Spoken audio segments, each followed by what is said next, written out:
Pernah nggak sih kamu ngerasa habis ketemu sama teman deket kok malah jadi lebih capek ya? Harusnya kan seneng. Ini malah jadi lebih ragu, jadi lebih minder. Gimana kalau ternyata orang yang kita percaya, yang harusnya jadi pendukung nomor satu, justru dia yang diam-diam bikin langkah kita jadi berat. Nah, ini kejadian lo di banyak orang, mungkin kita salah satunya, kita semua tahu lah ya. Lingkungan pertemanan itu penting banget. Mereka tempat kita ketawa tempot enggelo. Tempat kita mimpi bareng. Tapi, ada satu hal yang jarang kita sadari.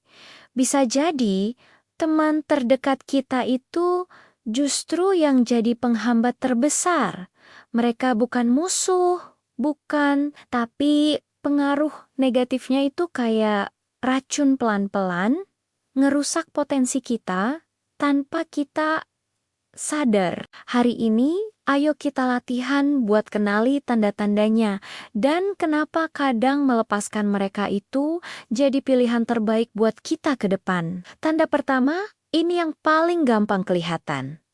Teman yang hobinya ngeremehin mimpi kita, pas kita lagi simangot-simanggatnya cerita soal ide baru, rencana masa depan, atau target besar. Respons pertama dia bukan dukungan tapi karagut. Contohnya nih, kita bilang, aku mau coba daftar beasiswa ke luar negeri. Dia langsung jawab, alah, susah itu, saingannya ribuan. Yakin kamu bisa? Atau jangan mimpi ketinggian, nanti kalau jatuh sakit lo. Nah, efeknya ini bahaya. Komentar-komentar kayak gini, walaupun kadang alasannya buyer realistis, itu pelan-pelan bikin kepercayaan diri kita turun. Kita jadi mulai ragu sama kemampuan sendiri, jadi takut buat ambil risiko. Semangat yang tadinya gede, jadi kecil. Karena terus-terusan disiram sama keraguan orang terdekat kita. Yang kedua, ada teman yang isinya negatif dan ngeluh terus. Setiap ketemu. Topiknya kalau nggak masalah hidupnya, ya gosip.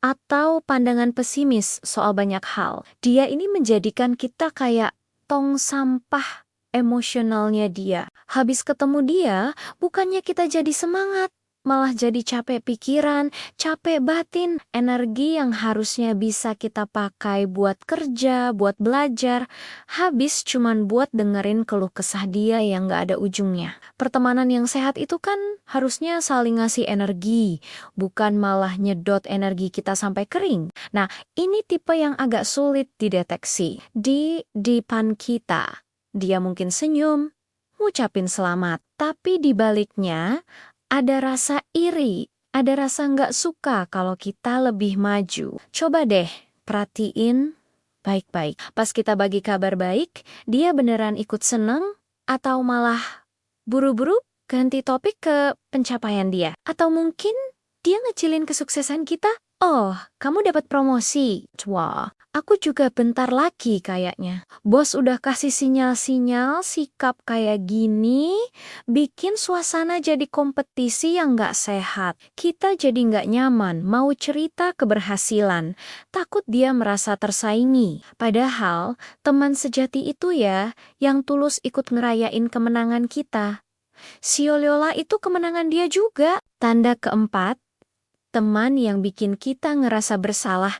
Terus, setiap kali kita mau fokus ke diri sendiri, pas kita milih nggak ikut kampel-kampel karena ada kerjaan penting, atau sekadar mau istirahat, dia bakal bilang, wah, kamu berubah ya sekarang, sombong, atau teman macam apa kamu? Pas lagi butuh, malah nggak ada.